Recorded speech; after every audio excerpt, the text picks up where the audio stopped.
Hello friends, welcome back to my channel দাদা study centre. তো বন্ধুরা, আজকের এই ভিডিওতে আমার আলোচনার বিষয় হলো সপ্তম শ্রেণীর যে গণিত বিষয়টি আছে, সেই সপ্তম শ্রেণীর গণিত বিষয়ের তোমরা প্রত্যেকে তোমাদের বইয়ের 2 নম্বর পেজটি খুলে নাও। সেই 2 নম্বর পেজে আমি নিজে করে 1.1-এর অঙ্ক করাবো। তো আজ প্রথম থেকে বছরের শুরু থেকে তোমরা প্রথম পেজ থেকে নিয়ে অঙ্ক করছো। তো তোমাদেরকে বলা, তোমরা প্রত্যেকে খুব মন দিয়ে দেখো। প্রত্যেকটা অঙ্ক আমি ধরে ধরে করিয়ে দেবো। তোমাদের প্রথম যে সাবমিটিভ এক্সামটা হয়, অর্থাৎ প্রথম পর্যায়ক্রমিক মূল্যায়ন, তার আগে আমি যতটুকু কর্নার করিয়ে দেবো। এরপর দ্বিতীয় পর্যায়ক্রমিক মূল্যায়নে যতটুকু কর্নার করিয়ে দেবো। তৃতীয় পর্যায়ক্রমিক মূল্যায়নের মধ্যে আমি পুরো বইটাই কভার করিয়ে দেবো। সেই জন্য তোমাদেরকে বলা, তোমরা প্রত্যেকে টাইম বাই টাইম অঙ্কগুলো দেখো। আশা করছি তোমাদের কারো কোথাও কোনো সমস্যা থাকবে না। ওকে, তো দেখে নাও ভালো করে। এখানে আছে, দেখো, একের দাগেরটা আছে 1 টাকার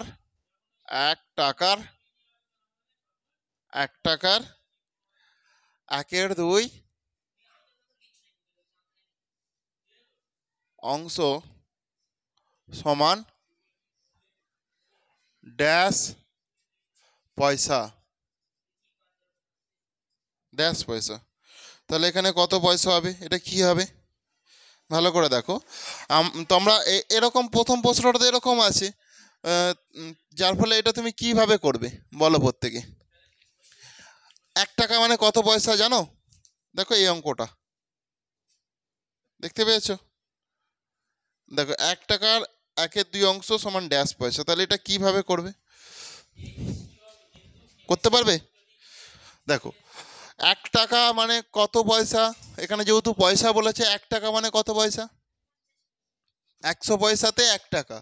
তাহলে এখানটায় যেহেতু এই টাকাটাকে, তাহলে আমি 100 পয়সা করে নিলাম। এখানে যেহেতু পয়সা আছে, তাহলে 100 পয়সাতে কত টাকা হয়? 1 টাকা হয়। তাহলে 100 গুণিতক এটা করে দিলাম 1/2, তাই তো 1/2 পয়সা করে দিলাম। তার মানে ভালো করে দেখে নাও। তাহলে দেখো 2 5 10 0, তাহলে 50 গুণিতক 1 পয়সা। তার মানে কি হয়ে যাবে? 50 পয়সা। তার মানে হয়ে গেল 50 পয়সা। বুঝতে পেরেছো? তাহলে এখানটায় 50 আমি দিয়ে দিলাম। ওকে, এখানটায় 50 দিয়ে দিলাম। 50 পয়সা হবে তোমাদের সঠিক উত্তর। করে নাও।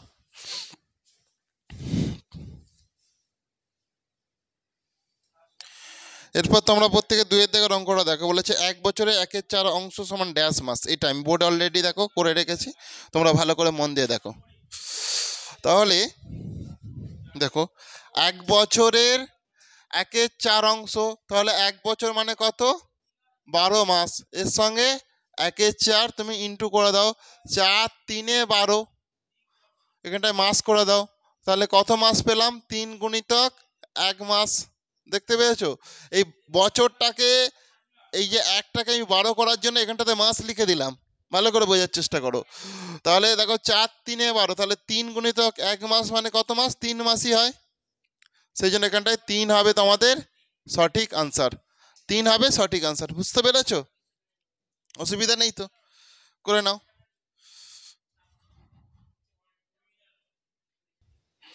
এরপর 3-এরটা দেখো ভালো করে। 4 টাকার 5/8 অংশ সমান ড্যাশ টাকা ড্যাশ পয়সা। তাহলে এটা কি করব?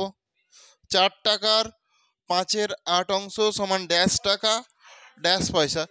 তাহলে এখানে ড্যাশ টাকা ড্যাশ পয়সা, তাহলে 4 টাকার মানে আমি কি করব? 4 টাকায় করে দেবো। ওই 5/8 অংশটাকে তুমি পয়সা কনভার্ট করো। ওকে,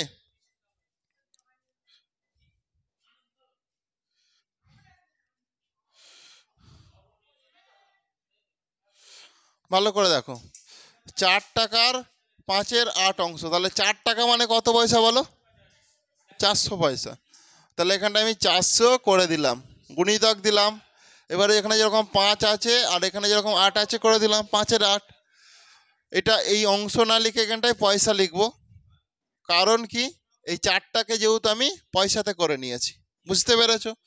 দেখো 8 5 40, আর এখানে একটা শূন্য দিয়ে দিলাম। তাহলে 5 0 গুণিতক 5 পয়সা সমান 5 শূন্যয় 0, 5 5 25।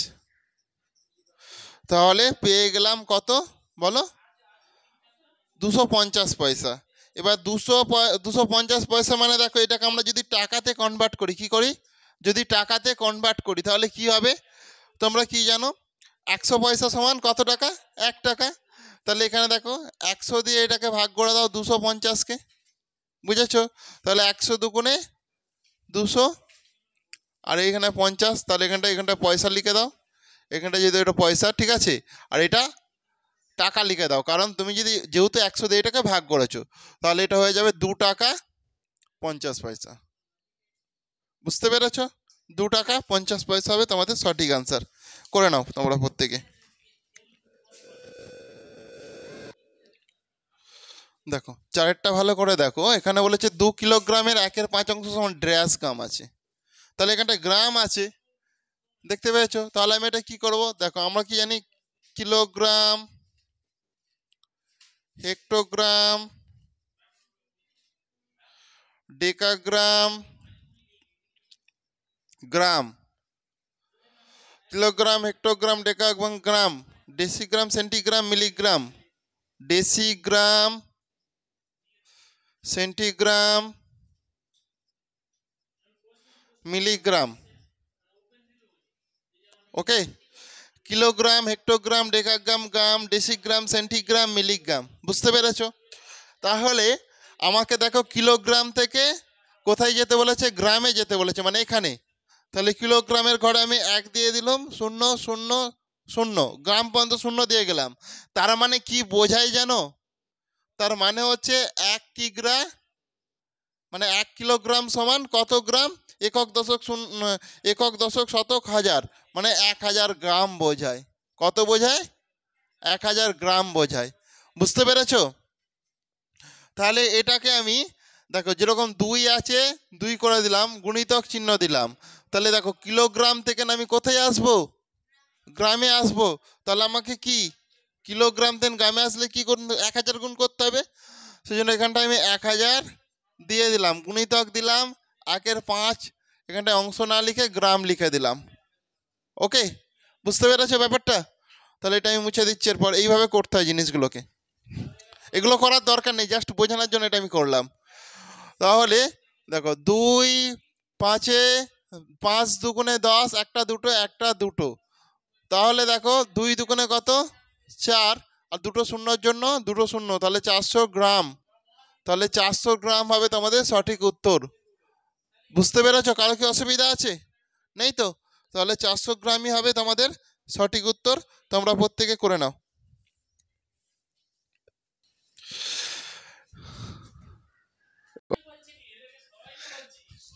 এরপরে দেখো 5-এর দাগের অঙ্কটা ভালো করে দেখো। বলছে 5 লিটার 2 ডেসিলিটারের 5 লিটার 2 ডেসিলিটার এত অংশ সমান কত লিটার কত ডেসিলিটার।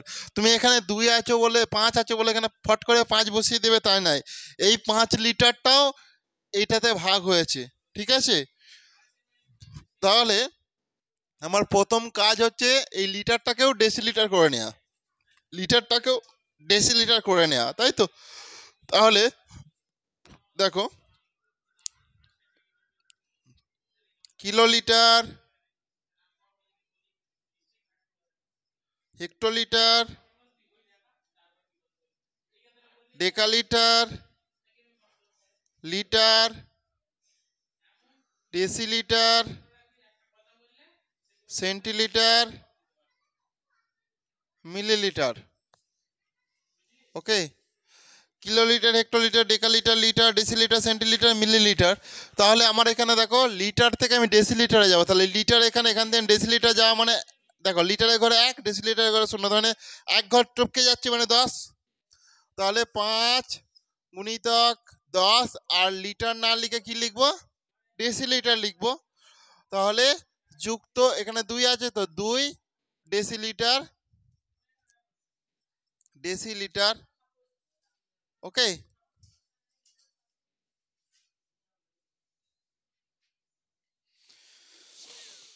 ডেসিলিটার। তার মানে আমি এটা মুছে দিচ্ছি। তাহলে দেখো এখানটায় 5 দুগুণে ডেসিলিটার, ডেসিলিটারের লসিটা লিটারের 1/2 অংশ আমি করে দিলাম, 1/2 অংশ। তার মানে দেখো 5 দুগুণে 5 10 50, 50-এর সঙ্গে তুমি যদি 2 যোগ করো কত হবে? 52। এটা দেখো 5 10 50-এর সঙ্গে 2 যোগ করলে তাহলে 52 গুণিতক 1/2 ডেসিলিটার। ডেসিলিটার তার মানে কত? 5 একে 5, 5 দুগুণে 10, 5 দুগুণে 10 না, 2 দুগুণে 4। 52কে তুমি 2 দিয়ে ভাগ করো, দেখো ভুলভাল বকছি কেন। 2 দুগুণে 4, 1 2 2 6 12, তাহলে কত হবে? 26 ডেসিলিটার।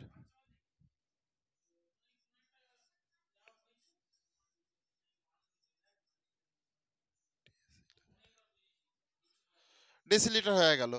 তার মানে দেখো 26 ডেসিলিটার মানে কি?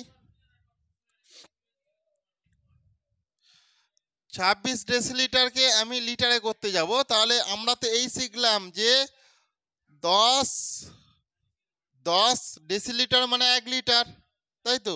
তাহলে এই 26টাকে আমি 10 দিয়ে ভাগ করে দেবো, তাহলে 10 দুগুণে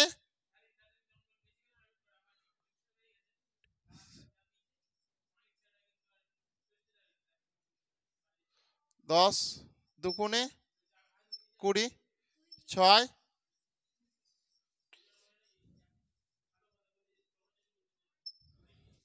6 ডেসিলিটার। তাহলে এখানে দেখো 2 লিটার হলো। তাহলে এখানে আমি 2 লিটার আর এখানে 6 ডেসিলিটার করে দেবো। বুঝতে পেরেছো? 2 লিটার 6 ডেসিলিটার করে দেবো।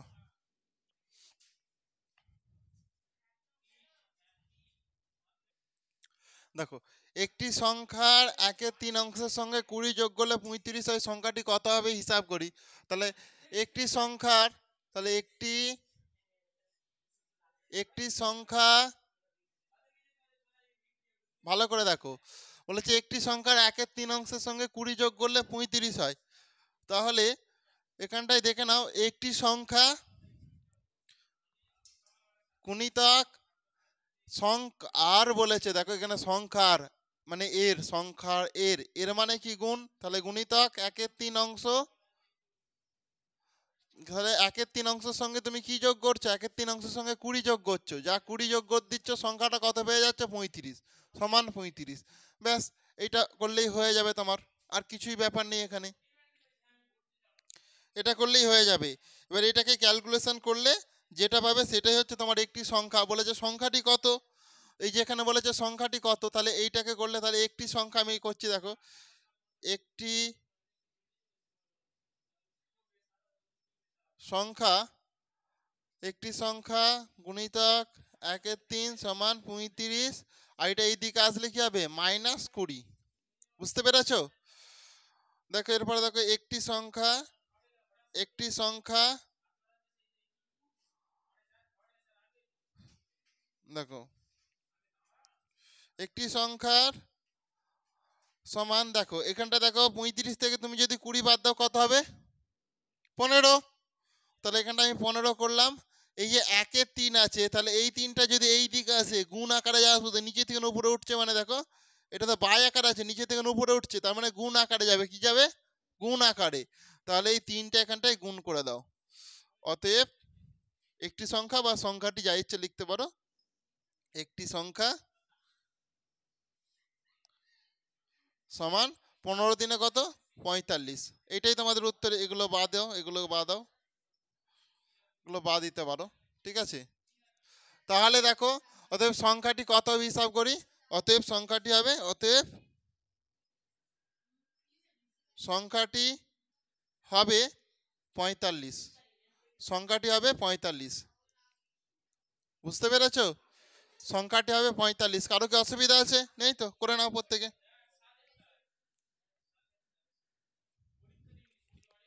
দেখো এরপর 7-এর দাগের অঙ্কটা ভালো করে দেখো। বলেছে হিসাব করে দেখি। 7-এর দাগের অঙ্কটা করাবো তোমাদের, দাঁড়াও একটু পেনটা নিয়ে নি। হিসাব করে দেখি।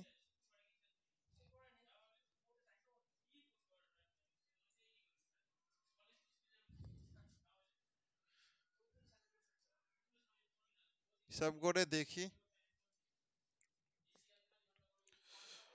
5/7 5/7 এর 5/7 2 গুণের সঙ্গে 2 গুণের সঙ্গে 5/7 2 গুণের সঙ্গে কত যোগ করলে 3 হবে? কত যোগ করলে 3 হবে? হিসাব করে দেখি 5/7 2 গুণের সঙ্গে কত যোগ করলে 3 হবে?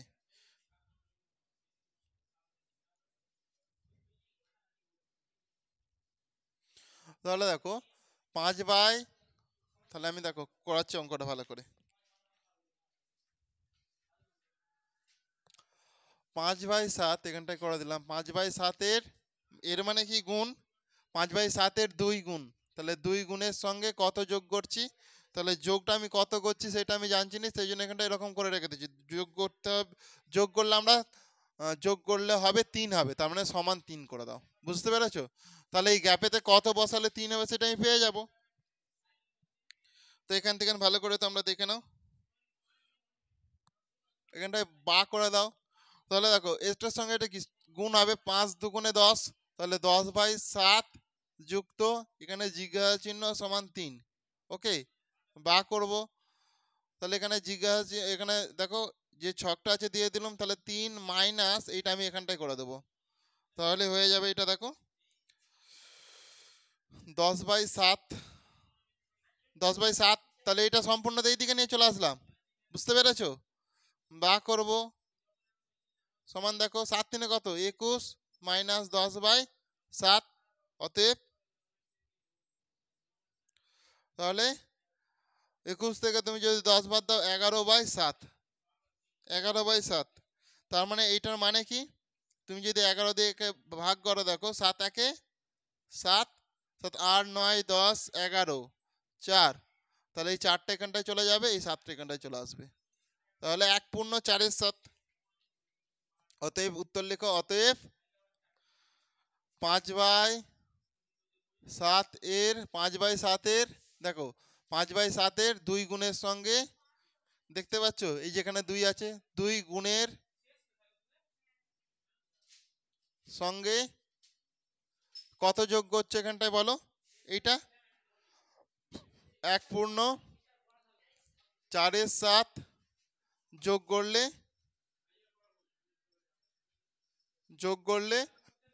3 হবে।